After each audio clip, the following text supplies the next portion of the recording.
is Joe and I smell good. Today, I want to take your time for just a short minute to kind of share a conspiracy theory that I have with you. So I've got two fragrances and I think that one is a clone of the other, though no one ever talks about it as being that, mainly because I think no one ever talks about the fragrance. The main fragrance that I'm talking about here today is Boss Bottled. The notes from Fragrantica are apple plum, lemon, bergamot, oak moss, geranium, middle notes of cinnamon, mahogany, and carnation, and base notes of vanilla, sandalwood, cedar, vetiver, and olive tree. And the fragrance that I want to talk about that I think is kind of a clone of it came out about 15 years after the original Boss Bottled. Came out in 2013. It's Ferrari Scuderia Black. You may have seen this one at like a Ross or a Rack store or something like that. And this smells, if you put it up to it, I think you would have a hard time distinguishing it. The notes on this one are apple, plum, citruses, bergamot, and lime, middle notes of cinnamon, cardamom, jasmine, and rose, base notes of vanilla, amber, musk, and cedar. Very similar notes, and I think if you smell these side by side, they are almost identical. I actually ended up getting this before I got Boss Bottled.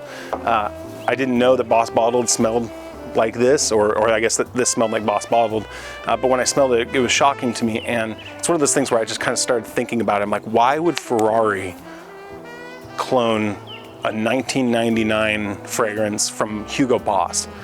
And I'm just going to spitball with you, and if you like my idea, then it can become all of our headcanon. So my thought process is this. This came out in, I think, 99 or 98, something like that, late 90s. And I think it appealed to young men, like probably late teens, early 20s, something like that. It's a sweet, enticing, appealing fragrance. It is very lovely. I do like it quite a bit. Well, those 19-year-olds and 20-year-olds, they turn 35. They don't have a lot of money, but some of them might. And they're going shopping and they're getting a Ferrari or whatever. And Ferrari happens to have, you know, fragrances and stuff like that, because every car manufacturer has fragrances. They have swag of their own. People who buy those cars want to get the Ferrari jackets and stuff like that.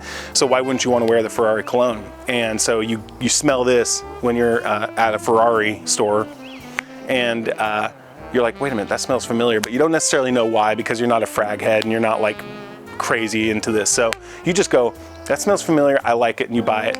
I think Ferrari is trying to catch the people who wore Hugo Boss in the late 90s and early aughts now as they are coming into money themselves and are buying Ferraris, and they're doing it with something familiar. That could be completely wrong. It might just be that someone who was making a Ferrari fragrance was like, hey, let's do this like Boss Bottled, that sold really well. That's probably more likely, but I think it's more fun to think about someone at Ferrari going, hey, what happened 15, 20 years ago? Let's market to those people because they might have money now. I don't know, just a thought. Anyway, super short one for you today. Hope you enjoyed it. If you've got other fun kind of weird associations like this one, stuff like that, share it with me. I love to explore it. I actually really, that's like one of my favorite parts about fragrances, is thinking about like the marketing behind these, thinking about the idea behind the formulation, why they built it the way they did. So if you've got stories like that or information like that, please share it with me. I love that stuff. I want to dig into it.